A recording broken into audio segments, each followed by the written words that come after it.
Mesdames, Messieurs, bonsoir et bienvenue. Nouvelle édition de Direct. 3 sujets principaux pour ce soir. En fait, on va commencer par la Libye et surtout la réunion des chefs de la diplomatie de l'Égypte, de la Tunisie et de l'Algérie qui se sont réunis hier et aujourd'hui à Tunis pour discuter de la crise libyenne et comment faire revenir les différentes parties sur la table des négociations.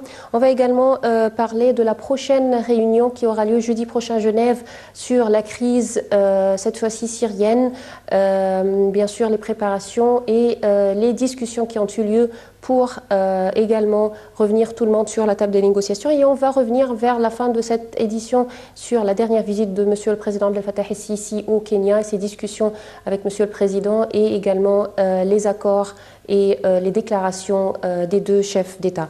Alors on commence par la Libye. En fait, le ministre des Affaires étrangères Sameh Choukli était arrivé hier à Tunis pour cette réunion qui groupe également ses homologues tunisiens et algériens. Il s'agit d'une réunion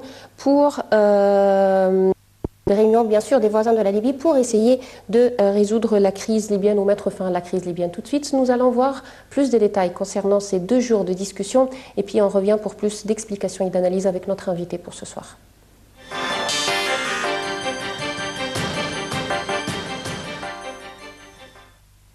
Cette réunion vise à mener des concertations sur les développements du dossier libyen et à coordonner les efforts entre les 3 pays voisins de la Libye pour mettre fin à la crise libyenne.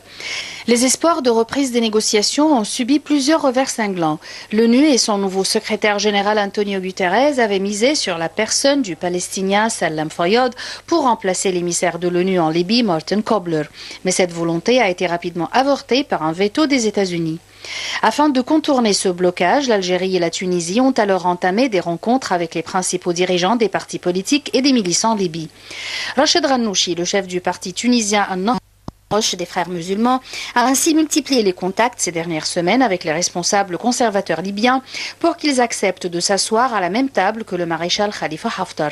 Ce dernier s'est en effet imposé comme un interlocuteur incontournable dans la crise libyenne. Ses victoires successives, particulièrement contre les combattants de l'organisation terroriste Daesh, ont fait de lui un personnage clé dans les négociations de paix en Libye. La première tentative de rencontre entre Fayez al-Sarraj et le maréchal Haftar, programmée le 20 février, a été avortée. Le premier est à la tête du gouvernement dit d'Union nationale, le GNA, né dans le cadre de l'accord onusien signé à Skhirat, au Maroc, en décembre 2015 et installé à Tripoli, dans l'ouest libyen, depuis le printemps 2016. Le second, à la tête de l'armée nationale libyenne autoproclamée, contrôle le Grand Est libyen. Il bénéficie du soutien du Parlement retranché à Tobrouk, dans l'extrême est du pays. Or, ce Parlement élu, mais au mandat expiré, a jusqu'ici refusé d'accorder la confiance au GNA. Fort de ses appuis et de ses récentes conquêtes sur le terrain, le maréchal Haftar a finalement refusé la rencontre. Justification ou raison. Signe que le conseil présidentiel de Fayez al-Sarraj a échoué à prendre les commandes du pays, plusieurs groupes armés venus en partie de la ville de Misrata se sont constitués en coalition pour créer la semaine dernière à Tripoli des forces de sécurité parallèles baptisées Garde nationale.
Et mesdames, messieurs, pour cette première partie, nous avons le plaisir d'avoir avec nous M. Farouk Al-Achi, qui est analyste politique, qui va nous parler de la crise libyenne et de ces 2 jours de discussion à Tunis entre les ministres des Affaires étrangères de l'Égypte, de la Tunisie et de l'Algérie.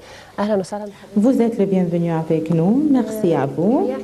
En vérité, on commence aujourd'hui à parler en ce qui concerne la conférence qui a été commencée hier et aujourd'hui avec les pays proches en Libye. Les pays participants, ce sont l'Égypte, la Tunisie, l'Algérie. On veut savoir l'importance de la normalité comme ce type de conférence et les résolutions également pour résoudre la crise libyenne. Avec la coopération de l'Égypte, ils peuvent tenir cette conférence arabe. C'est quelque chose de nouvelle depuis le printemps arabe. Il est prêt à s'intervenir immédiatement et les subdivisions également qui ont été commencées immédiatement et le terrorisme qui atteint à des régions, ça c'est ce qui se passe en Syrie et en Libye également. Au début, en 2011, le temps de la révolution, quand il arrivait à cette réconciliation et se réunissent également, c'est une réunion depuis quelques jours, les 2 équipes, entre le maréchal Khalifa Haftar et El Sarraj, le président du conseil présidentiel. Il aboutissait à des solutions pacifiques afin d'atteindre aux élections présidentielles et des élections parlementaires. En ce qui coïncide les points de vue des 2 parties. C'est une performance et c'est un style civilisé très bon qui garde également le lien national. Nous sommes des Arabes, on possède le nationalisme comme un moyen, comme une couverture également, dans lequel on peut y aller recours pour résoudre nos problèmes avant d'aller recours au Conseil de sécurité. Et comme ils tentent en Syrie des régions sûres, etc., qui sont sorties de la domination du pays, on commence à une certaine fertilisation. C'est un poids pour la réconciliation en Libye. On espère qu'elle se complète. Il y avait des divergences entre Faiz al-Sarraj et avec l'OTAN également. C'est quelque chose de très dangereux. Avec quels moyens il obtient ce droit? On espère à ne pas entrer comme avec la dialecte égyptienne dans une rue très étroite et on n'a pas un chemin que les organisations internationales et le Conseil de sécurité et la communauté internationale également. Ils sont au nord de la rive de la Syrie et en même temps en Syrie, ils regardent à ce qui l'entoure. Et à Daesh également, il entraîne dans des chemins également comme des moyens et des lieux de la centralisation et tous les agglomérations et les fiefs du Daesh l'Omar également à la Libye et se diffuse à travers laquelle c'est parmi la planification du Daesh comme il voyait. Donc, c'est une situation très vitale, la réunion qui est réussissante, Inch'Allah, en Algérie ou en Tunisie. Et c'est un point de vue. En vérité, monsieur, la situation en Libye est très compliquée. En ce qui concerne les gens qui ne savaient pas cette façade, il y avait monsieur Faiz al-Sarraj, le président du conseil présidentiel et Haftar également. Ce sont 2 personnalités très importantes. C'est le chef de l'armée et il y avait des partisans et l'autre avait des partisans. Quelle est la normalité de l'accord qui a eu lieu pour unifier les forces en Libye. Si les intentions sont pures par des membres nationaux, pures également et sincères par les citoyens libyens au premier degré et les chefs des tribus et d'autres, la force nationale et populaire également, ils participaient à former la règne d'eux-mêmes, soit Haftar ou Sarraj, ou d'autres également, leurs partisans ici ou là-bas. Mais la question est reliée par un patrie. Est-ce qu'on peut garder la prédominance et l'indépendance de la Libye comme un pays qui a une souveraineté unifiée, ou on peut entrer dans cette déchiresse et cette planification très pure pour le Proche-Orient qui a été planifiée pour le Proche-Orient, au nord de l'Afrique? Il y avait des gens également qui entraient dans la planification pour nous donner la domination, c'est la direction du Coran islamique. Ce sont des arrangements très clairs également, soit par la Turquie qui tenait un part, ou l'Arabie saoudite ou le Qatar également tient un autre côté. Cela disait, c'est une également des sages sans aucun doute. Et c'est un massacre effectif. Mais le surmont de l'Irak et la lutte également après l'abattement de Bagdad, 5 années maintenant, ils combattaient à part 80 pays. Ce sont des mercures également et c'est un soutien, c'est un appui international et régional. Mais ce sont parmi tous les métiers, les diverses professions, ils ne réussissaient pas jusqu'à maintenant à arriver à ce point. Donc, on espère également que la Libye également sortait de son crise. Quand on discute, vous êtes par exemple libyenne et je suis un Libyen, si on discute une question qui concerne notre patrie, la question est claire, est un pays qui avait une souveraineté complète, où on veut également faire former et constituer les autorités normales dans tout pays. 3 ou 4 années, il y avait des massacres, il y avait des déchiresse en Libye et tous les massacres là-bas, ils regardaient l'OTAN là-bas, qu'est-ce qu'il fait? Donc, bon, la solution est devant nous. Ils doivent mettre d'accord. Ils doivent mettre d'accord même dans les guerres, la Première Guerre mondiale, la Deuxième Guerre mondiale également, au niveau du monde. Après 4 années et 5 années, la première et la deuxième, ils se sont mis d'accord à faire l'autorité également des Nations Unies et le Conseil de sécurité des associations pour réaliser la paix et la sécurité et la stabilité dans le monde entier. Ce sont les mêmes pas. Les Libyens également, ils sont des libéraux aujourd'hui. Il n'y avait pas une occupation étrangère qui a été imposée contre eux. Il a assisté également à penser comment ils peuvent construire une législation et voilà, il y avait un parlement par exemple, représentation parlementaire, etc. à travers des élections libres et démocrates également, sans aucune intervention d'aucune direction ou falsification. L'intention doit être sincère afin de constituer une autorité législative qui représente la souveraineté de toute la nation. Haftar et El Sarraj et tout le monde, le pays est très grand, il y avait beaucoup de biens là-bas.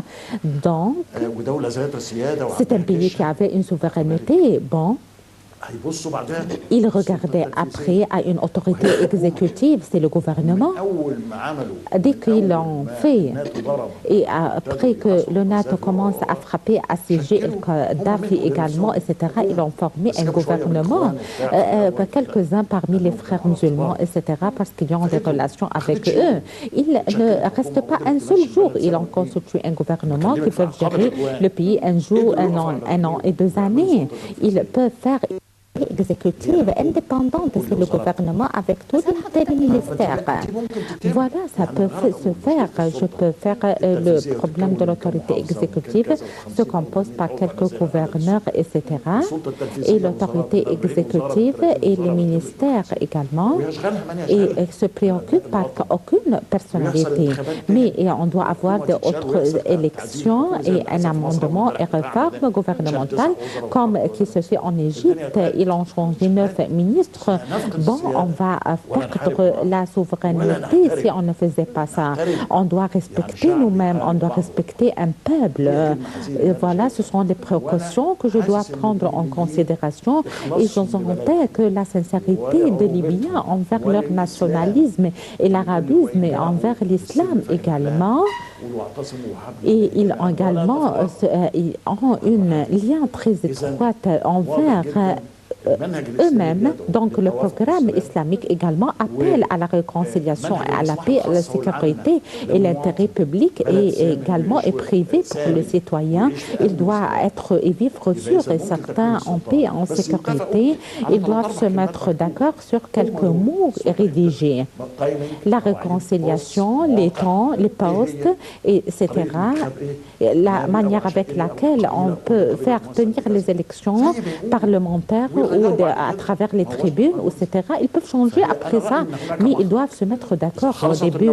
On doit avoir une issue s'il y avait des bonnes intentions et l'intérêt de la Libye au premier degré et la protection du peuple libyen au deuxième degré également. Voilà, c'est la complémentarité du processus. Est-ce que vous voyez que ces situations et ces faits sont très simples, où les forces étrangères ont début également, ils ont début en Libye. La fait et les situations ne vont pas être très simples. Ils sentaient qu'il y avait du pétrole, il y avait des puits en Libye, il y avait du trésor.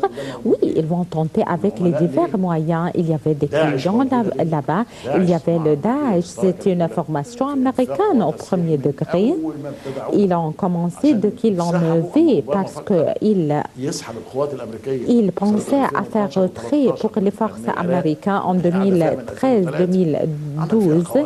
Ils ont fait des bases aériennes et des accords également pour quelques années. Et ils ont fait retrait pour les forces armées. Il y avait des gens également au Conseil de sécurité américain qui disaient qu'ils ont fait un retrait, les forces américaines, dans un temps convenable parce qu'il n'y avait pas de forces qui sont capables là-bas à démolir quelque chose.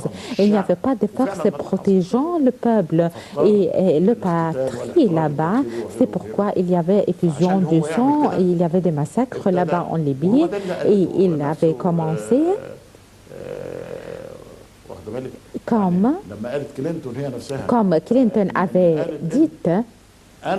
Je suis et moi et Obama ont planifié pour Daesh également dans sa livre la période de son règne dans la Maison Blanche. Hillary Clinton, bon, il arrange Daesh selon les bases de l'Al-Qaïda en Afghanistan également pour faire exploser les Russes et les marxistes. Et on envoyait nos jeunes dans les bus et les véhicules pour faire aider nos frères en Afghanistan. Et c'est une organisation également du Ben Laden qui a été là-bas. C'est une également constitution américaine. Donc, ils ne vont pas laisser les faits comme ça. Et la Libye se jouissait par un poste stratégique très important. Il y avait de base jusqu'à la révolution libyenne. Au nord et au centre de la Libye, ce sont de base. Et la dernière rencontre était entre le commandement américain en Afrique, AFRICOM, avec le Kadhafi. Avant la révolution, 3 mois, avant 3 mois, qu'est-ce qu'il avait dit? Quand ils ont constitué une base pour les forces américaines en Afrique qui s'appelle AFRICOM, c'est une base il se trouve là-bas depuis 2007 et 2008. Il tentait en Algérie. Il tentait avec l'Algérie, avec le Maroc, avec la Libye également, à laisser une certaine pièce territoire pour les bases en Afrique. Quand ils refusaient, ils cherchaient, et le Soudan, quand il est venu, ils ont une base au sud du Soudan. La dernière tentative était avec le Kadhafi avant son chute, avant 6 mois. chute. En octobre 2010, il était le président du commandement du AFRICOM parle avec le Kadhafi pour avoir une base de ces territoires très larges et très vastes en Libye. Le Kadhafi avait refusé. Ce sont des choses inoubliables. L'unité africaine et l'Union africaine et l'Union africaine arabe également. Il veut une indépendance complète englobant ce continent gaspillé. On veut avoir une banque africaine et une force armée africaine. Ce sont des ambitions pour nous et pour les autres. Nous ne vendons pas l'opportunité pour faire cela. On veut arrêter sur nous-mêmes. On veut avoir un équilibre en Égypte. Ils ne veulent pas atteindre cet état de l'équilibre, mais ils faisaient avec la Grèce également, avec des milliers d'euros pour s'arrêter comme il faut, comme un membre à l'Union européenne depuis 2007 et 2008 et jusqu'à maintenant. Il soutient bien la Grèce, mais en Égypte, il y avait des chartres et des limites et une surveillance, pas d'Égypte seulement, la boîte également et la banque au niveau international également, des recommandations et des exécutions et même en Libye, ils vont essayer. Mais le citoyen doit prendre en conscience à ne pas répondre que leur pays n'est pas occupé par eux, parce que s'ils vont participer à industrialiser et à former le système de la gestion, la Libye ne va pas se récupérer indépendante, libre comme auparavant, parce qu'elle va intervenir et entrer dans un puits plus profond. Elles vont être 3 îles comme auparavant, le Tripoli et l'Ouest, etc., et les 3 tribus indépendantes. En 2 minutes, s'il vous plaît, pourquoi, quand la frappe avait commencé en Irak et en Syrie, les groupes extrémistes se trouvaient en Libye? Pourquoi on ne trouve pas les forces internationales ne frappent pas ces forces en Libye également? Ils les soutenaient.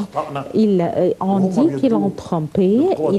Les dons pour la protestation intérieure armée, ils se sont reconnus par leur entité parce qu'ils considèrent Obama, quand l'étape il veut faire retrait pour les forces américaines loin des territoires irakiens à la fin de 2011, quel est le substitut? Voilà, la direction islamique avait étalé soi-même dans plus d'une direction de la part de la Turquie. C'est l'exemple islamique égal civil. C'est un membre de l'OTAN. La Turquie est membre à l'OTAN. Donc, elle est la plus proche pour l'Ouest et pour l'Occident. Elle a envie également d'être parmi les pays de l'Union européenne. C'est l'espoir la plus haut et elle a envie d'être parmi l'Union européenne. Bon, elle dépendait sur quoi? Sur ce qu'on peut collecter ces gens, c'est l'islam. Mais l'islam qui doit être se coopérer avec la force occupante majeure. Ils ont pris des promesses par plus d'une direction et par les frères musulmans également en Égypte, des visites, etc. Et ils se satisfait et se calment également qu'ils vont tenir, ils vont avoir de bonnes relations avec eux, ils les soutiennent. La Turquie, voilà, c'est l'issue pour la Syrie et elle est occupée complètement aujourd'hui. Et également le Golfe, les pays du Golfe, avec l'armement et avec le financement. Et actuellement, les pays du Golfe doivent soutenir et appuyer, doivent payer de l'argent comme l'Amérique elle-même, comme une indemnisation 2 époques ou 2 décennies prochaines. Il disait comme ça. Vous êtes Vous êtes sous la protection des forces américaines armées et les armes de la destruction massive et nous avons protégé vos monarchies et nous devons avoir une indemnisation. Si le nouveau président avait dit comme ça, on veut avoir une indemnisation par les pays du Golfe, même les régions, il y avait des régions qui étaient sûres. Ils ont déclaré hier que les pays du Golfe vont supporter et vont incomber cette responsabilité avec très franchement. Bon, ils ont créé Daesh, c'est étendu et prolongement pour Al-Qaïda également. Et c'est une idée chez l'Arabie Saoudite.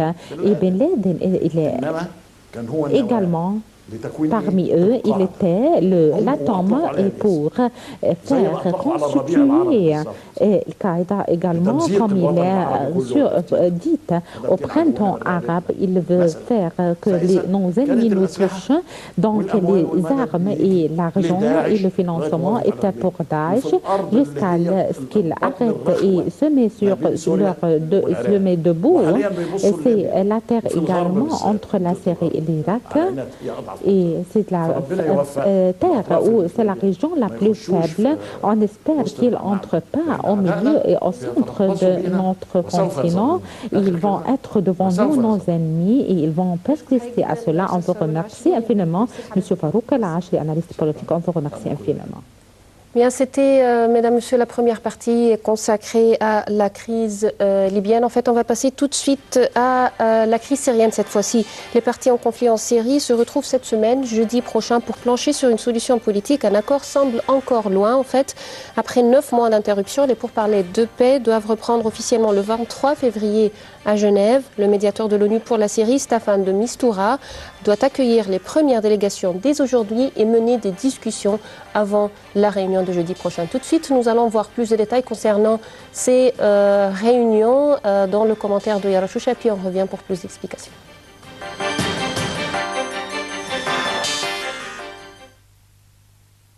Si les discussions menées à Astana à l'initiative de la Russie, de la Turquie et de l'Iran ont permis quelques avancées sur le terrain pour consolider un cessez-le-feu qui demeure toujours aussi fragile, le processus politique, lui, continue de pâtir de l'obstination de chacune des parties à remporter la victoire finale. Certains pensent qu'ils peuvent encore gagner cette guerre, ce qui est une illusion totale. À cause de cela, je ne suis pas optimiste quant à une solution à court terme, a déclaré le secrétaire général de l'ONU, Antonio Guterres, lors de la 53e conférence de Munich sur la sécurité qui s'est tenue ce week-end en Allemagne. Les pourparlers de Genève ne reprennent pas dans le climat de confiance espéré. À Astana, des lézardes sont apparus dans l'alliance Moscou-Ankara-Téhéran. Le dernier round de discussion mené au Kazakhstan jeudi et vendredi s'est soldé par un échec. Les parties ne sont même pas arrivées à s'entendre sur une déclaration écrite à minima. Le ton est même monté d'un cran avec certains représentants de l'opposition, ce qui ne laisse rien augurer de bon pour les négociations de Genève. Anas al-Abda, le chef de la coalition nationale syrienne, l'une des principales composantes de l'opposition, a prévenu qu'il serait impossible de contrer les profondes menaces contre la sécurité tant que Bachar el-Assad restera au pouvoir. Les points de divergence pour la mise en place d'une transition politique en Syrie restent toujours les mêmes. Staffan de Mistura a multiplié les déplacements ces dernières semaines pour convaincre toutes les parties à s'entendre sur une nouvelle constitution et à fixer les élections. Le flou qui entoure la position américaine dans le dossier syrien, lui, n'arrange pas les choses. Depuis l'arrivée de Trump à la Maison-Blanche, toutes les parties au conflit syrien attendent avec impatience de savoir quelle va être la ligne adoptée par le successeur de Barack Obama. Le nouveau secrétaire d'État américain Rex Tillerson s'est borné à déclarer que la solution politique au conflit syrien devait être trouvée à Genève sous l'auspice de l'ONU. Il n'a pas dit comment.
Mesdames, Messieurs, pour cette deuxième partie, nous avons le plaisir d'avoir avec nous Dr Saïd Zulfokar, qui est analyste politique. Bienvenue avec nous. Bonsoir. Bonsoir.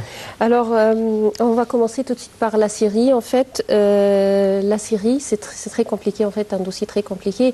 Il y a pas mal de temps, il y avait cette réunion d'Acetana pour consolider le cessez-le-feu, mais on a vu que c'était pas vraiment quelque chose de...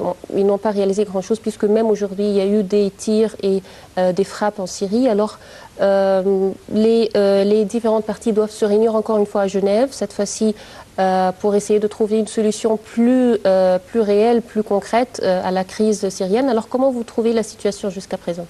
Très confuse, comme vous venez de le dire. C'est une situation confuse parce que, vous savez, il y a quand même plusieurs protagonistes en Syrie. C'est une guerre par procuration. Or, tant que ceux qui financent, ceux qui décident si la guerre doit continuer ou pas, ne sont pas eux-mêmes partie prenante du processus de négociation, on n'aura pas de résultat. La Russie essaye, tant bien que mal, d'imposer un cessez-le-feu, mais tout en écartant les deux principaux groupes qui ne font pas partie du processus de paix et qui, eux, refusent aussi toute négociation. C'est Daesh d'un côté et Jabhat al-Nusra, c'est la Qaïda, qui s'appelait Al-Qaïda fi Sham, avant de changer son nom à Jabhat al-Nusra, et puis maintenant elle s'appelle Hayat al-Tahrir, je sais pas quoi, Fath al-Tahrir. Elle change de nom, mais c'est la Qaïda, en fait. Or, la Qaïda est encore financée et appuyée par des puissances régionales et internationales. C'est-à-dire que les Américains ont tout fait, à l'époque d'Obama, pour ne pas inclure Jabhat al-Nusra, la Qaïda, parmi ceux qui seraient bombardés. Et la Russie a insisté, et l'Iran aussi, et finalement ils ont eu gain de cause. Mais le fait est que maintenant les Américains se sont plus ou moins retirés de ce processus, ils ne font plus partie. Comme vous avez vu à Astana, ils étaient représentés par l'ambassadeur, qui n'a rien dit, qui a juste écouté. L'Amérique joue un double jeu. Elle joue un jeu de fomenteur de troubles, parce que c'est elle qui est derrière les autres concurrents, si vous voulez, ceux qui participent par procuration, qui sont l'Arabie Saoudite, le Qatar, la Turquie, et donc je ne sais pas s'ils reçoivent des ordres, mais ils reçoivent des encouragements d'Amérique. Nous avions espéré un certain temps qu'avec l'élection de M. Trump, qui en dépit de toutes les bêtises qu'il a racontées, avait au moins dit qu'il allait se retirer de tous ces conflits. Or, il n'en est rien. Il a nommé autour de lui des personnalités qui sont encore plus va-t-en-guerre et plus dangereuses que ceux qui étaient là avant, en place. Je parle du ministre de la Guerre, le général Mattis, qu'on connaît sous le nom de Mad Dog, le chien fou, pour ce qu'il faisait en Afghanistan, où il massacrait les gens, en Irak, où il donnait ordre à ses soldats d'être polis quand ils arrêtaient quelqu'un, de parler courtoisement, mais de les tuer après. Et ça, il l'a dit publiquement. Donc vous avez un double langage qui vient du côté américain, qui crée la confusion dans le monde entier. Moi, je parle uniquement du Moyen-Orient, mais il a créé une confusion en Europe aussi, avec ses diatribes contre l'Europe, l'Union européenne, contre l'OTAN et tout ça. Et on ne sait pas qu'est-ce qu'il veut vraiment, parce qu'il envoie après son vice-président pour faire un discours contradictoire à ce que son président avait dit. Alors, on ne sait plus que veut l'Amérique. Est-ce qu'elle veut que l'Amérique, enfin, l'administration de M. Trump, s'ils veulent que ce conflit perdure, ce qui a l'air de leur convenir.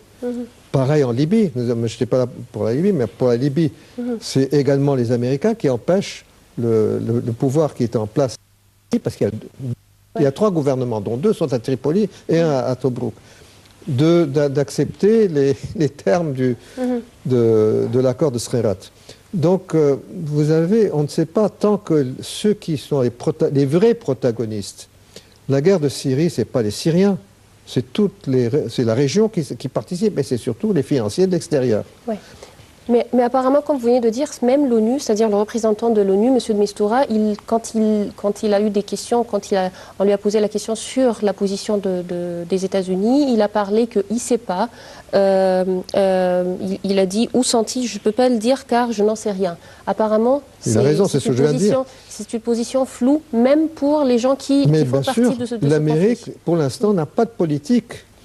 Elle a Ou est-ce que ça complique les choses, le fait d'avoir une position Bien entendu, ça complique les choses, parce qu'on aurait espéré que déclaration de Trump qui veut éradiquer Daesh. Mais ça ne veut rien dire. Daesh, ce n'est pas simplement Daesh. Daesh, il y a des gens derrière, il y a des gens qui les financent, il y a des puissances qui fournissent des volontaires, tout ça. et dont l'Amérique est partie prenante, certainement avec Jabhat al-Nusra.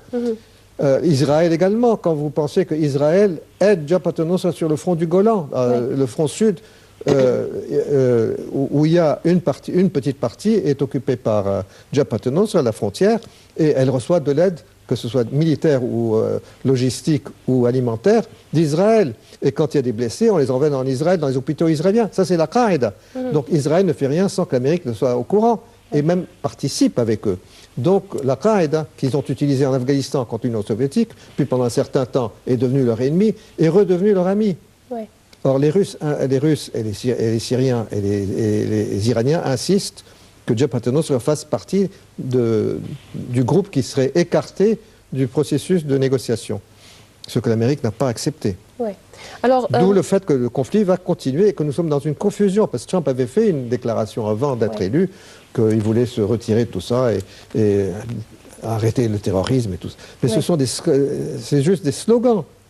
Il faut une politique derrière, et il faut surtout des gens qui s'en occupent, le ministre de la guerre américain, le National Security, ce sont tous des gens qui veulent continuer la guerre. En fait, le nouveau secrétaire d'État américain, Rex Tillerson, qui lui, c'est-à-dire en parlant de la crise syrienne, il a dit que la solution politique au conflit devait être trouvée à Genève au cours de ces réunions sous l'auspice de l'ONU. Est-ce que cela montre qu'il pourrait peut-être avoir un rôle plus important, un rôle plus clair en ce qui concerne la Syrie dans ces négociations de Genève? Si l'Amérique participe, certainement, mais je ne sais pas si elle va participer de manière sérieuse. D'accord. Elle a nommé comme conseiller pour le Moyen-Orient un sioniste, le beau-fils du président, qui est un archi-sioniste, dont le père finance une bonne partie des colonies illégales. Et donc, si c'est ce monsieur qui décide de la politique moyen-orientale, je ne suis pas très optimiste. Certainement pas. Et tout dépend. Nous sommes dans un état de confusion pour ce qui est de l'administration américaine, parce Trump a nommé autour de lui des personnes qui contredisent ce que lui avait dit. Par exemple, même Tillerson, qui était soi-disant pro-russe, a fait une déclaration qui n'était pas très pro-russe l'autre jour à Bruxelles. Sa représentante aux Nations Unies, Nikki Haley, qui n'a jamais fait de politique étrangère avant, a fait une diatribe anti-russe aux Nations Unies.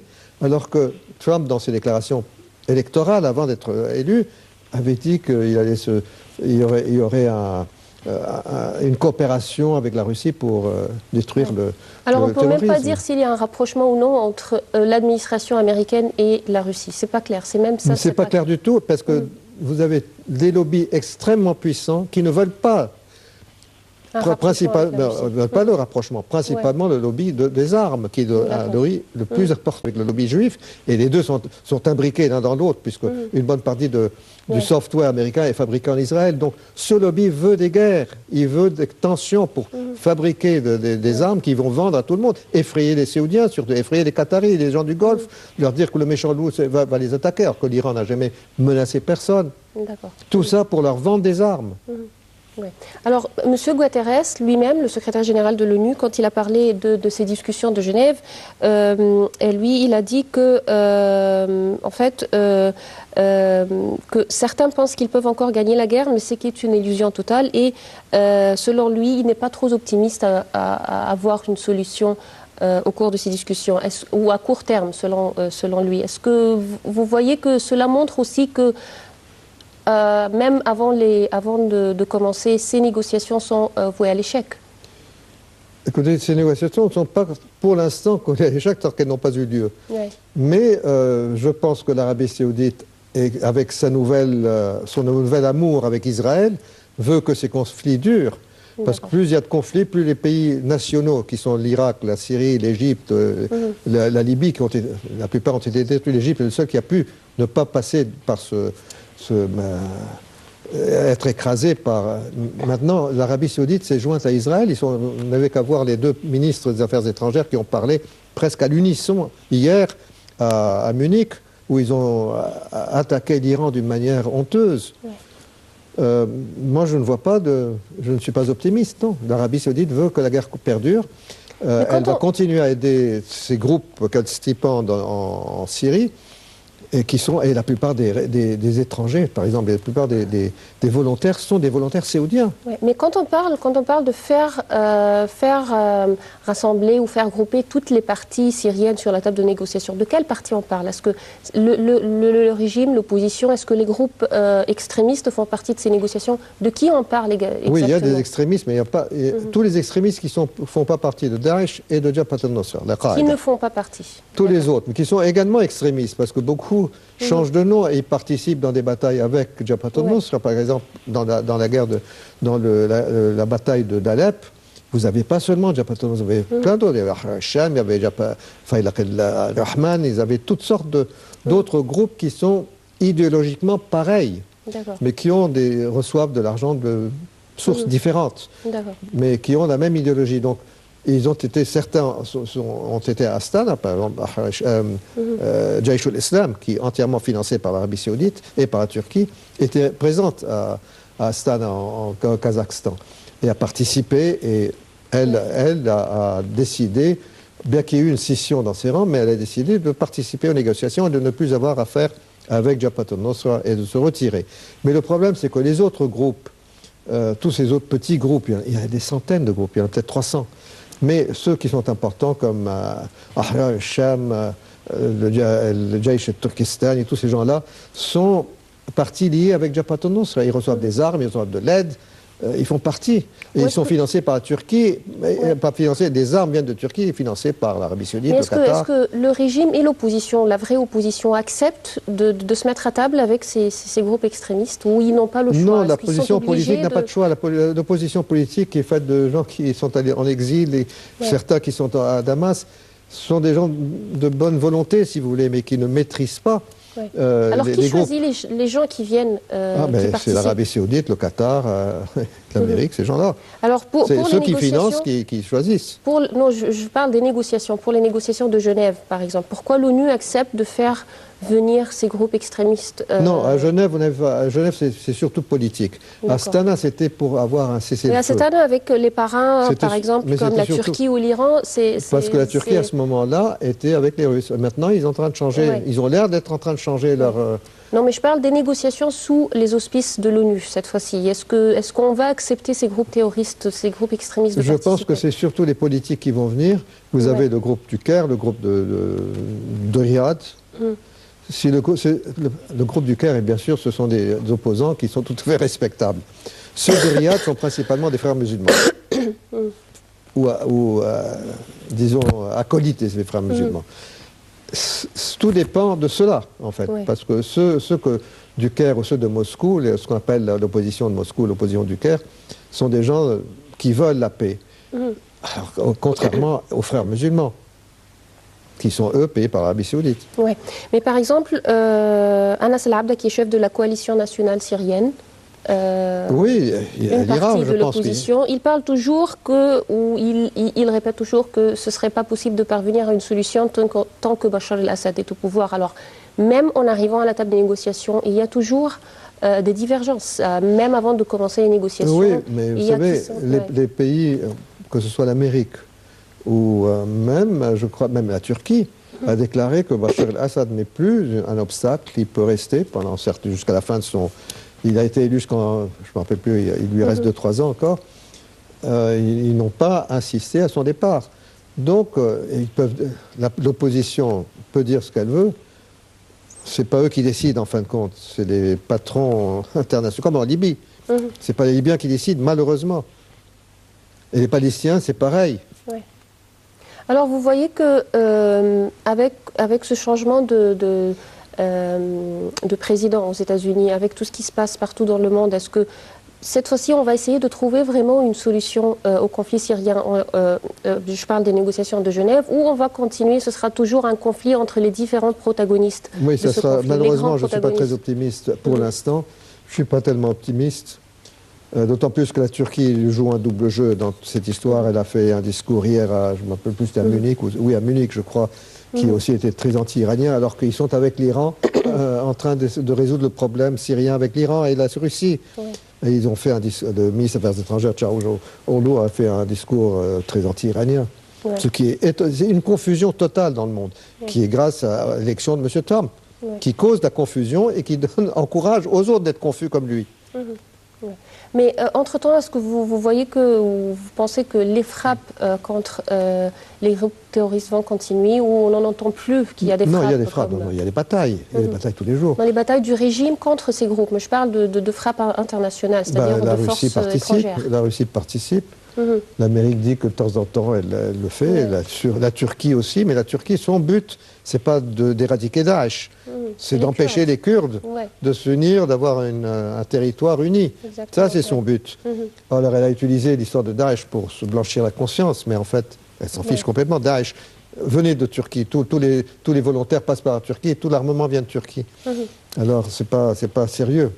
Ce n'est pas des bombardements sérieux. Elle veut prendre la ville d'Elbab, qui est entre les mains de Daesh pour l'instant, parce que Elbab est à la jonction des deux territoires kurdes. C'est le seul endroit où ils peuvent se joindre. Et si les Turcs prennent la ville d'Elbab, il y a une bataille là en ce moment depuis quelques jours, si Elbab est prise, les Turcs empêchent l'unification des deux territoires kurdes. Ce qui est son but. Son but n'est pas d'éradiquer Daesh. Alors, on ne doit pas attendre à grand-chose au cours de Écoutez, toute négociation, c'est quelque chose de positif, mais il ne faut pas être optimiste. D'accord. Malheureusement. Ouais. Bien, en fait, si vous permettez, mesdames, messieurs, également, on va, avant de vous quitter, on va revenir encore une fois à la dernière visite de monsieur le Président au Kenya. En fait, monsieur Sisi a entamé samedi une visite d'État au Kenya. Il s'agit de sa première visite, bien sûr, dans ce pays. Au cours de la visite, les deux pays ont convenu d'accroître leurs échanges bilatéraux afin de cimenter les liens historiques qui remontent, bien sûr, à plusieurs époques, estimant que la commission mixte de coopération Kenya-Égypte pourrait constituer un bon véhicule de promotion de la coopération politique, économique et également sociale entre les deux pays. Tout de suite, nous allons voir plus de détails concernant la visite de monsieur le Président dans ce commentaire de Yara Choucha, et puis on revient pour quelques explications.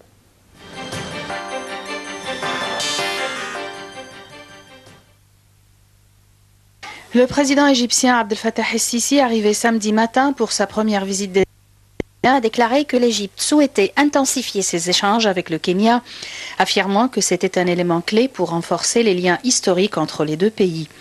Il a également réaffirmé le soutien de l'Égypte au Kenya dans la lutte contre le terrorisme ainsi que dans les efforts pour assurer la paix régionale. Le Kenya et l'Égypte travaillent à la conclusion d'accords qui élimineront les obstacles entravant le commerce et les investissements entre les deux pays, selon les déclarations les présidents Uhuru Kenyatta et Abdel Fattah el-Sisi. Lors d'une conférence de presse conjointe à Nairobi, les deux hommes ont convenu que la commission mixte de coopération Kenya-Égypte, qui est dans son 6e cycle, est le bon véhicule pour promouvoir la coopération politique, économique et sociale entre les deux pays. Les deux dirigeants ont indiqué que le Kenya et l'Égypte travailleront également ensemble pour élargir leur domaine de coopération, y compris la lutte contre l'extrémisme et la radicalisation en Afrique. Le Kenya reconnaît le bon travail de l'Égypte dans la lutte contre ces vices et j'ai réitéré notre volonté de nous associer à ce travail, a déclaré le président kényan.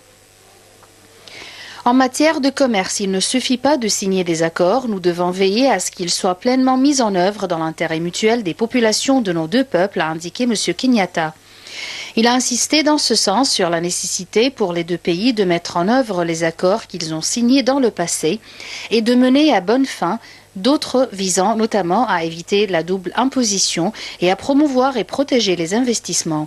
L'échange total entre le Kenya et l'Égypte s'est élevé à environ 450 millions de dollars en 2015, selon les statistiques officielles. Par ailleurs, M. Kenyatta a salué la coopération technique entre son pays et l'Égypte, notant que les travailleurs publics kenyans ont bénéficié de possibilités de formation dans les domaines spécialisés de la santé, de l'agriculture, de la sécurité et de la diplomatie par l'intermédiaire de l'Agence égyptienne de partenariat pour le développement.